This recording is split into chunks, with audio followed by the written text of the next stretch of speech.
I don't want to get off on a rant here, but if it weren't for the First Amendment, I wouldn't be able to say, now, I don't want to get off on a rant here.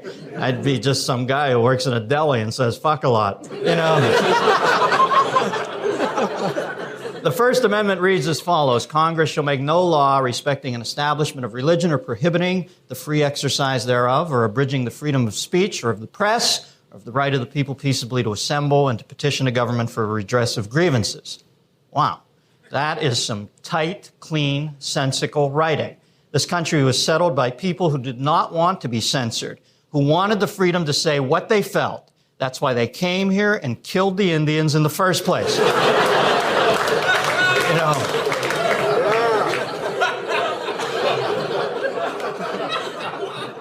as Americans, we have a sacred commitment to uphold and respect freedom of speech, and that includes speech which we not only disagree with, but radically and fundamentally are opposed to. Now, a Robert Mapplethorpe exhibit featuring a man with a whip up his ass may not be your cup of tea, but it does prove one thing. Some people will do anything to avoid waiting tables, you know. You don't like Bobby's bunghole daguerreotypes? Don't go to the art gallery. Sure, you get upset if an artist displays a crucifix submerged in urine. But what if, and follow me on this, what if it were a picture of somebody who didn't mind being submerged in urine? Suddenly you're not so upset, are you? Folks, the last time I looked, my radio had a dial that changed channels. If you like Howard Stern, listen to him. If you think he sucks, try Garrison Keillor. And as for TV, if you don't like what you see, use your remote control. I do, all the time, continuously. I've got carpal tunnel syndrome. Watching TV with me is like looking into a goddamn strobe light.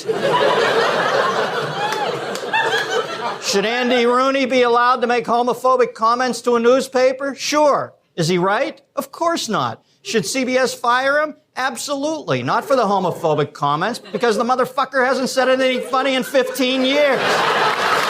Sure.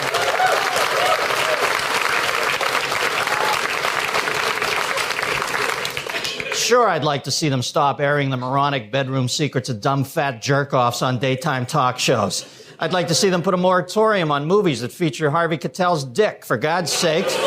I've seen his dick more than I've seen my own dick, and I see my own dick a lot, and it's usually a pretty pleasant exchange. But folks, that's the trade-off we make in this country. Hey, you think it's easy defending some piece of shit movie I wouldn't watch on a 13-hour flight to London with nothing to read and Martha Quinn sitting next to me? You think I want some farmer with a grenade pin for a brain blathering on about how the entire world is run by 5 Jews from a luxury cave on Barbados? Well, frankly, yes, I do, because the louder they bellyache, the better, because then, and only then, we know exactly where these people are. We can listen to them and, God forbid, actually communicate with them. This way, they can't ferment like bad yeast and ooze out of the brew vat when we're not looking. No First Amendment produces Hitler. Healthy First Amendment produces David Duke. There's a big difference there. Folks, the only good thing you can say about banning certain books is it gets kids to read those books. Stop wasting time banning things. The one muscle we should be developing right now is the one that helps us make the right choice. If some governmental bureaucracy steps in and makes those choices for us, then that muscle will become weaker than a mixed drink in a strip club. So the next time you get the urge to shut somebody up because they don't see the world exactly the same way you do, take a deep breath, get out the Bill of Rights, and count to 10 amendments. Look at our latest censorship innovation for parental responsibility, the V-chip. Whoever came up with the V-chip has hit the mark with all the accuracy of William Burroughs trying to sharpshoot a drinking glass off his wife's head. As far as the V-chip is concerned, here's the letter you should have tried first, boys, the A-chip. After installation, it blocks out all assholes from telling us what to watch and how to think. Of course, that's just my opinion. I could be wrong. I want to know... Now, I don't want to get off on a rant here, but when did the contents of our melting pot go from creamy to super chunk? You know, if you're going to insist on telling me it's natural for all people of all races and all ethnicities to get along, well, you're living in a fantasy world full of elves and fairies. And incidentally, Elves and fairies didn't get along either, all right? They hate each other. Elves refer to fairies as flying Tinkerbell Nancy boys, and fairies call elves rainbow-humping suckpots. You know, really, it should be a constant source of amazement that our country does work on a daily basis and doesn't simply burst into 100 million separate fistfights. So step out of the hands across the America line and realize the brutal truth that human beings always have and always will actively look for people to not get along with. And this is true even within groups. Northern Californians don't get along with Southern Californians. Irish Catholics don't get along with Irish Protestants. Circus clowns fight with birthday party clowns.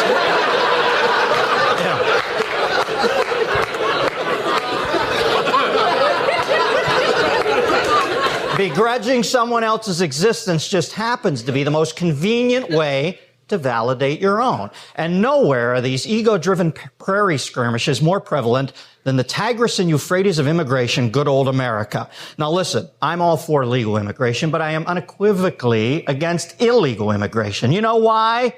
It's illegal, all right?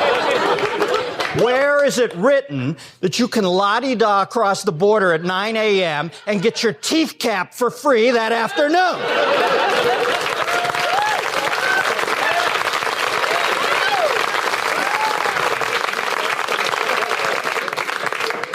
Fucking Canadians.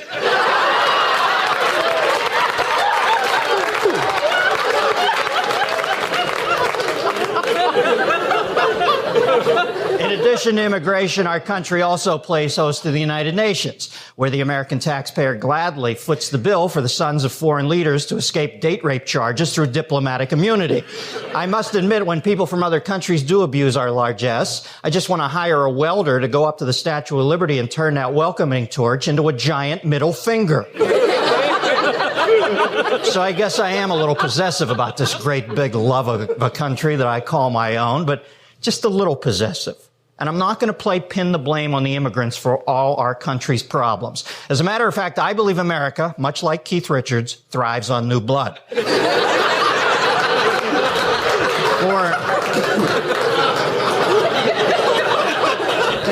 Foreigners do not come to this country and take our jobs. Face it, you don't want to be a busboy or a maid or the roadside Linus Pauling hawking citrus on the traffic island or working the overnight shift at the Unocal station breathing gasoline fumes in a booth that's so small it makes the Tiger Cage and Deer Hunter look like San Simeon. These people are doing jobs that you would never dream of doing. So get off the immigrants. Truth be told, if you check everybody's family tree, you'd realize that everybody in this nation is an immigrant except the Indians. I'm sorry, they're not called Indians anymore. They're called casino owner Americans.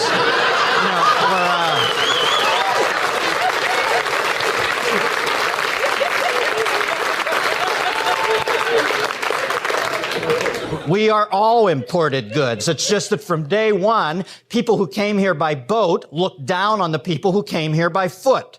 Why so judgmental, comrades? Well, America's tribal mentality seems to be made up of equal parts of self-loathing and mistrust of others. Not surprising when you consider that most of us are only a generation or two removed from ancestors who escaped religious and political persecution to find themselves fighting their way up from being the designated bottom feeders in the new world koi pond of opportunity. But now it's gotten silly. Now we're all isolated and pissed off little cul-de-sacs of paranoia, guarding our precious wedge of pie from the foreign nibbles so jealously that we have lost our ability to enjoy it. Bottom line, America's a polyglot, bastardized culture. It's been settled by wave after wave of immigrants who assimilated and became part of the establishment so that they could one day look down their noses at the next wave of immigrants. Therein lies the paradox of this great land of ours. Freedom of beliefs also means freedom to make fun of the 7-Eleven guy's sandals, all right?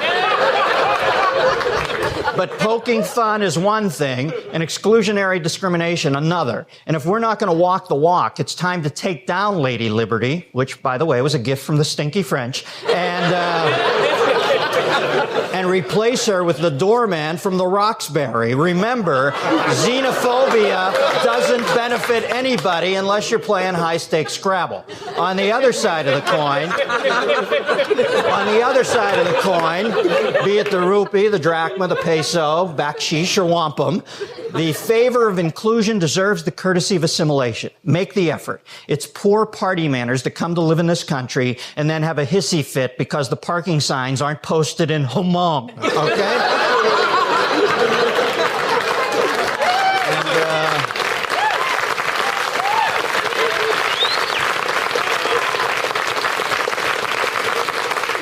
Don't get uptight because your college is teaching courses on Emerson and Thoreau instead of 17th century Javanese goat herd poets, all right? And don't take your kid out of school because their third grade class made colored Easter eggs but didn't conduct any druid rituals. You're in America now, so open your closet door and start hanging up your pants and shirts. Yeah, this country's founding fathers are a bunch of dead, rich white men. But they did set things up so you could come and sit at the table. So don't piss in the finger bowls, all right?